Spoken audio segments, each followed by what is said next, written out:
बिस्मिल्लाहिर्रहमानिर्रहीम, अस्सलाम वालेकुम। आप यूट्यूब चैनल और फेसबुक पेज देख रहे हैं। मैं गुलाम मुस्तफ़ा आपकी खिदमत में हाजिर हूँ। उम्मीद है कि आप लोग जहाँ भी होंगे बखैर वाफियत होंगे। हम बात करने जा रहे हैं कि ईरान की जानब से एक बड़ा खड़ाक हो चुका है। एक तरफ हंगामी सतह पर बड़े लेवल पर एक जंग जो है वो इस वक्त जारी हो सारी है। पाकिस्तान जो है इस वक्त हंगामी राब्ते करने की कोशिश कर रहा है। कतर जो है वो एक मरतबा फिर सालसी का किरदार अदा करने की कोशिश कर रहा है। लेकिन जो ईरान ने ऐलान कर दिया है वो आप कह लें कि अमरीकियों के ऊपर बिजलियां बनकर गिर चुका है। और हमले जो हैं वो भी तबाहकुन किस्म के हमले जारी हो सारी हैं। मुकम्मल तफसीलात आप लोगों के साथ जो है वो शेयर करने जा रहा हूँ। उम्मीद है कि आप लोग वीडियो मुकम्मल समात फरमाएंगे और कमेंट सेक्शन के अंदर अपनी जो कीमती राय है उसका इजहार भी ज़रूर करेंगे। पाकिस्तान जिंदाबाद कमेंट सेक्शन के अंदर आपने ज़रूर लिखना है। काफ़ी ज़्यादा खबरें हैं, मैं कोशिश करूंगा कि एक एक करके तमाम तर चीज़ें जो है आप लोगों के साथ शेयर कर दूं। सबसे पहले तो हम जो शहीद सुप्रीम लीडर आयतुल्लाह अली खामनाई हैं उनकी नमाज जनाजा को लेकर बात करते हैं। तो इस टाइम पर इस वक्त जो है वो रात के 12 बज रहे हैं मेरे पास, और ये दिन टाइम ये सुबह आप जो है वो वीडियो मेरी देख सकेंगे। और जो 10 जुलाई है उसका आगाज़ होने जा रहा है। तो इस टाइम पर जो ताज़ा तरीन डिटेल्स हैं वो ये हैं कि जो शहीद आयतुल्लाह अली खामनाई के नमाज जनाजा में लाखों करोड़ों अफराद ने शिरकत की, तो आखिरी रसूमात और तदफीन का अमल जो है वो इस वक्त उनका जारी व सारी है। नाज़रीन कराम, ये इस वक्त मशहद के अंदर उनकी तदफीन जो है वो होगी, और 9 जुलाई को ही उनकी जो है वो तदफीन वगैरह होनी थी उनकी फैमिली की।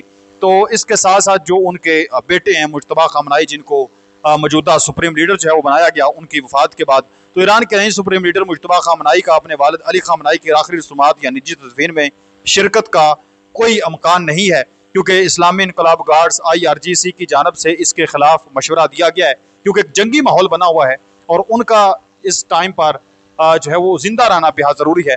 दुश्मन जो है ईरान का वो तो ये चाहता है कि जैसे कैसे भी मुज्तबा खामनाई साहब वो मंजर आम पर आएँ और उनके ऊपर जो है वो कोई अटैक किया जाए या उनको भी शहीद कर दिया जाए, जिस तरह से उनके वालिद को शहीद किया गया है, ताकि जो रजीम चेंज ऑपरेशन है वो ईरान के अंदर हो सके और ईरान के अंदर आप कह लें कि खलबली मच जाए, एक तबाही जो है वो फिर जाए और रजा शाह पहलवी जो ग्रुप है वो मुसल्लत हो जाए, जो कि अमेरिका के गुलाम हैं, अमेरिका के जो हवारी हैं। तो इस वजह से जो इनकलाबी गार्ड्स हैं, जो पासदारान इनकलाब हैं ईरान के, उन्होंने ये डिसीजन लिया है कि आखिरी रस्मात तदफीन में भी जो मुज्तबा खामनाई हैं वो शिरकत नहीं करेंगे। इसके साथ साथ मैं आप लोगों को बताऊं कि जंग चूँकि इस वक्त बड़े लेवल पर छिड़ चुकी है, और आज मैं जब मार्केट के अंदर सीमेंट ख़रीदने के लिए गया, कुछ जो है वो काम कर रहे थे घर के अंदर, तो एक दिन के अंदर सिर्फ और सिर्फ जो है वो इंटरनेशनल मार्केट के अंदर $6 फी बैरल जो है वो तेल की कीमतें में इजाफा हुआ है। तो सीमेंट की कीमत के अंदर हमारे इलाके में 80 रुपये जो है वो इजाफा एक दिन में ही कर दिया गया। हालांकि भी पाकिस्तान में तेल की कीमतें जो है वो नहीं इंक्रीज हुई, बाकी सारी कीमतें वैसी की वैसी हैं, लेकिन हमारे जो अदारे हैं या हमारे जो लोग हैं, हमारे जो माफिया जिसको मैं कहता हूँ अक्सर, वो यही है, ये सिर्फ और सिर्फ एक बहाना ढूंढते हैं और फौरी तौर पर चीज़ों की कीमतें जो हैं वो इंक्रीज कर देंगे। आप अंदाज़ा लगाए ना कि अभी ऑयल की प्राइसेस जो है वो सेम है, लेकिन उन्होंने पहले ही रेट जो है वो ऊपर कर दिया। जैसे आलमी मार्केट मंडियों के अंदर फी बैरल तेल जो है उसका रेट जो है वो बढ़ा है, तो हमारे यहाँ तो ऐसी सूरत हाल है। तो इस कदर एक खौफनाक सूरत हाल जो है वो जंग की एक मरतबा फिर भड़क उठी है और बन गई है। तो इस टाइम पर जो इब्राहिम रज़ाई हैं ईरान से, उन्होंने एक स्टेटमेंट जारी की है, उन्होंने एक बयान दिया है। उन्होंने कहा है कि हाँ, हम तुम्हारा इंतजार कर रहे हैं। अमेरिकी फौज को उन्होंने जो है मुखातब किया है कि कोई अमेरिकी फौजी जिंदा वापस नहीं जा सकेगा। ये उन्होंने आज दो टोक ऐलान कर दिया। उन्होंने कहा है कि कोई भी अमेरिकी फौजी जो चाहते हैं कि हम ईरान के अंदर जाकर वहां पर ऑपरेशन करेंगे, तबाही फेर देंगे, ये कर देंगे, वो कर देंगे, तो वो कहते हैं कि आओ, हम तुम्हारा इंतजार कर रहे हैं और फिर जब आओगे तो फिर हमें जाके दिखाना। कोई एक भी अमेरिकी फौजी जिंदा नहीं जा सकेगा, या फिर वो कहते हैं कि हम नहीं रहेंगे तो या फिर तुम नहीं रहोगे, बात एक ही होनी है। इसके साथ साथ वो कहते हैं कि दुश्मन और उसके साथियों को सख्त सजा दी जाएगी, इब्राहिम रज़ाई ने कहा है। और वो कहते हैं कि ईरान पर दोबारा हमला हुआ तो जवाब पहले से भी कई गुना सख्त होगा। फिर इसके साथ साथ उनकी ये भी स्टेटमेंट, जो ज्यादा जिस स्टेटमेंट तहलका मचाए, वो कहते हैं कि अगर तुम आओ तो आओगे तो जिंदा, लेकिन कोई भी अमेरिकी फौजी जो है वो फिर जिंदा वापस नहीं जा सकेगा। इसके साथ साथ जो हमलों का सिलसिला है वो भी जारी हो सारी है। ईरान ने अमेरिकी बैरिया का जो 5वीं फ्लीट अड्डा है, यानी 5th फ्लीट हेड क्वार्टर है बहरीन के अंदर जो मौजूद है, उसको निशाना बनाया और भारी मिसाइल चौकता है, भारी मिसाइल, बड़ी तादाद में उस पर मिसाइल दागे हैं। कुशीदगी इस वक्त अरूज पर पहुंच गई है जब ईरानी फौज ने मुबैना तौर पर खलीज फारस में अमरीकी बैरिया के बेड़े हेड क्वार्टर पर भारी मिसाइलों का एक बैराज फायर किया है। एक साथ जो है वो मिसाइल जो है वो ग्रुप में दागे गए हैं। इलाके में धमाकों की इतलात आ रही हैं। हमले के दौरान फिजाई दिफाई निज़ाम फाल तौर पर मसरूफ था।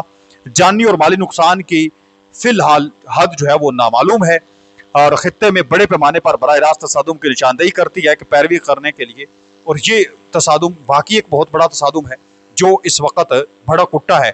अब इस सिचुएशन के अंदर नाज़रीन किराम पाकिस्तान और कतर जो हैं ये मुतहरक हो चुके हैं और अपने ताई इस वक्त भरपूर तरीके के साथ जो है वो कोशिश कर रहे हैं। आज अमेरिका ने भी ईरान के ऊपर बड़े लेवल पर अटैक किया और ये जो 2 दिनों के अंदर अटैक हुए 100 से ज्यादा 112 127 के करीब जो है वो अटैक अमेरिका की जानब से ईरान के अंदर किए गए हैं।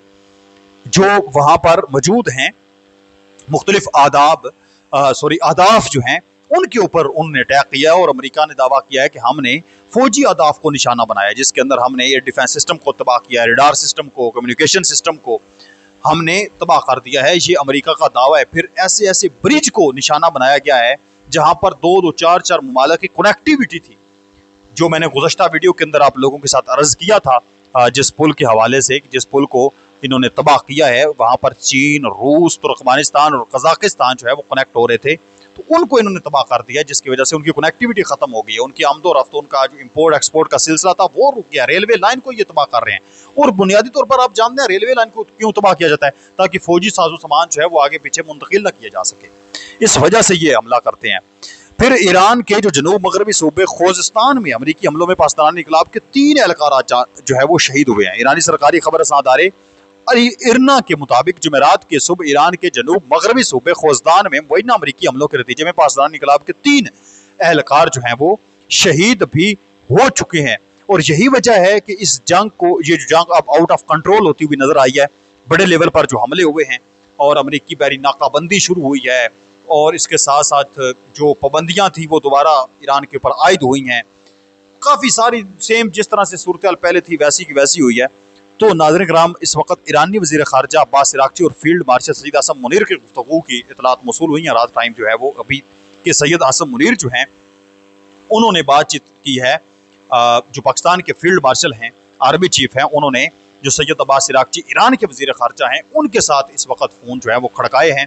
कतर भी जो है सुनने में आ रहा है कि वो मुतरक हो चुका है कि जैसे कैसे भी एक मरतबा फिर बातचीत का सिलसिला जो है उसको दोबारा से कंटिन्यू किया जाए और कंटिन्यू उसको करके और मामलात को बेहतरी की तरफ जो है वो मूव किया जाए। तो आप इस तमाम तर सूरत पर नाज़रीन किराम क्या कहेंगे मुझे कमेंट सेक्शन के अंदर जरूर बताएं।